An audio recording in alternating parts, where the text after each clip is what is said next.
Good morning. I'm Dr. Jyoti Kumar. Today we'll discuss about the topic finite automata. And before that, we should know what is a regular expression. We use regular expression to describe a token for a programming language. The regular expression is built up of simpler regular expressions. Each regular expression denotes a language. We can say it as a regular language. The language denoted by a regular expression, we can call it as a regular set. The language cannot denoted by a regular expression is a non-regular set. Here I just represented a few regular expressions and a regular language for the particular regular expression. This is an empty string, and this is a regular expression, and for this string, this expression, the regular language is a set that contains an empty string. A belongs to epsilon,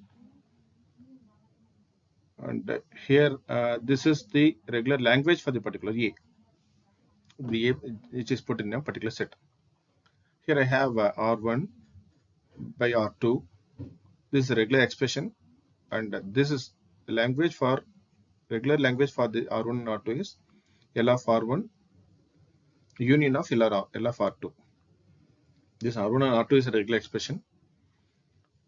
L of R1, language of R1 and language of R2, I can term it as. This R star, this is a language of R the whole star. And this R, I can represent this expression as a language in a form of L of R. And R the power plus, which is equal to R and R star. And R is question mark, I interpret it as R by epsilon. Here we may remove the parentheses by using the precedence rule, where I'm giving the highest priority for the star multiplication. The next priority is for the concatenation, and the next priority is for the division. And this is an example for this. And I have one more example, sum which is equal to 0, 1. This is in a set. This is an input which is given. 0 by 1. This is a regular expression. I'm giving a language for this expression is 0, 1. And here 0 by 1 and 0 by 1. And I'm giving a regular language for this expression is 0, 0, 0, 1, 1, 0, and 1, 1. Here this 0 star, here it includes epsilon, comma 0, comma 0, 0, comma 0, 0, 0, and so on. Indefinite, it includes this epsilon. 0 by 1, the whole star, all string with zeros and ones, including the empty string.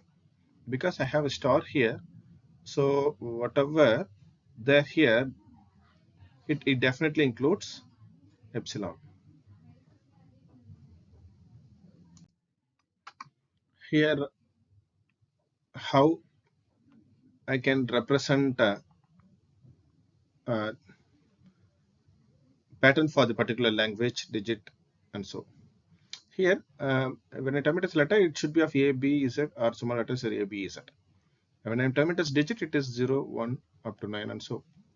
Coming to the identifier, ID is an identifier. If it is an identifier, then it should start with letter, and this letter followed by a letter or a digit. But it definitely starts with letter. That is more important here. The another example, if it is a digit, it starts with digit. It may be of digit or other digit. If it represents, then it's too wrong. Coming to the token recognition, the source program is given as an input to a buffer, and this source program is nothing but a regular expression we are giving, and this regular expression is put in an input buffer, and this regular expression is given to a finite automata. Here the finite automata is a transition diagram that represents, and the output should be of pattern based upon the algorithm. This may it represents an identifier. If it is an identifier, it starts with letter, as I mentioned already, and letter followed by letter or digit, and so it has some pattern. So this regular expression is given to a finite automata.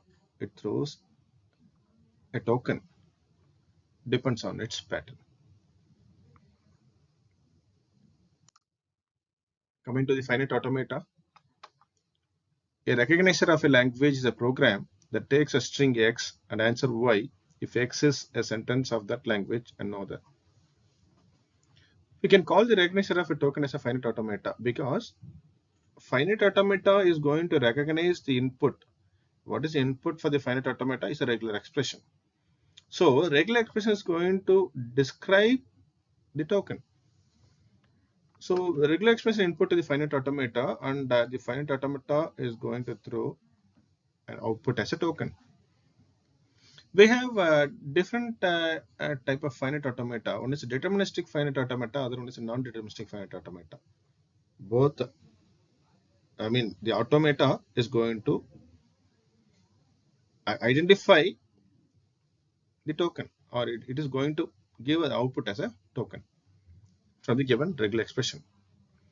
This means that we may use a deterministic or non-deterministic automata as a lexical analyzer. Yes, both deterministic and non-deterministic finite automata or automation recognizes the regular set. Deterministic is a fast recognizer, but it may take more space. Non-deterministic is a slow recognizer, but it may take less space. Deterministic automation are widely used in lexical analyzer. Coming to the non-deterministic finite automata. What is non-deterministic finite automata? A non-deterministic finite automata is a mathematical model that consists of S and summation, row, I can term it as row or mu, and this S naught and F. S is a set of state. It contains a set. It's not a single state, it contains a set of state. And this sum represents a set of input symbols. And this mu represents a transition function. And this S naught represents the start state, and this F represents a set of acceptance state. It's not a single acceptance state, it's a set of acceptance state. As well, here I have an epsilon transaction. Non-deterministic finite automata accepts the epsilon transaction. It allows the epsilon transaction. In other words, we can move from one state to another state without consuming any symbol. Both are same. And then an NFA accepts the string X if and only if there is a path from starting state to one of the accepting states such that the edge label along with the path spells out X. So X is a input symbol between the transaction. And coming to the non-deterministic finite automata, here the most important thing is, here I have 3 states. So 0 is the starting state, and 2 is the acceptance state or the final state, so that I can mention it as a double circle. And here, when we see, so right from the state 0, the input symbol A is moving out to 1, as well as the input symbol A is moving out to 0 again. And as well, from 0 to 0, again the input symbol is moving. So the transition taken place. So it may have a multiple inputs moving out of the same state. As well, it also accepts the epsilon transaction if we are giving an epsilon NFA. So more than one symbol can have a transition from a single state. It's done in NFA. As well, the epsilon transactions also happens. So this is NFA. Coming to the deterministic finite automation, no state that have an epsilon transaction. There is no epsilon transaction here in deterministic finite automata. And then when we see from each and every state, there should be at least one transition that occurs with the input symbol. indefinite, it should be only one transaction with the particular input symbol. So see here from 0 to 1, A with the input symbol A is moving. As well, the B is also moving. Only one time the transaction that happens from a single state A and B. Similarly, for state 1, A is moving to its same, looping to its again B is also moving to 2. And similarly, for the final state, A is moving to 1 as well as B is moving to 0. So for each symbol of A and state S, there is at most one label edges leaves S. S is a state, there is at most one label edges. A and B should be there in the transaction from one state. Similarly for this state and similarly for that state. So two things, it should not allow the epsilon transaction, and it should accept, okay, it should have a transaction with the input symbol only once. That's all about deterministic finite automata. Thank you.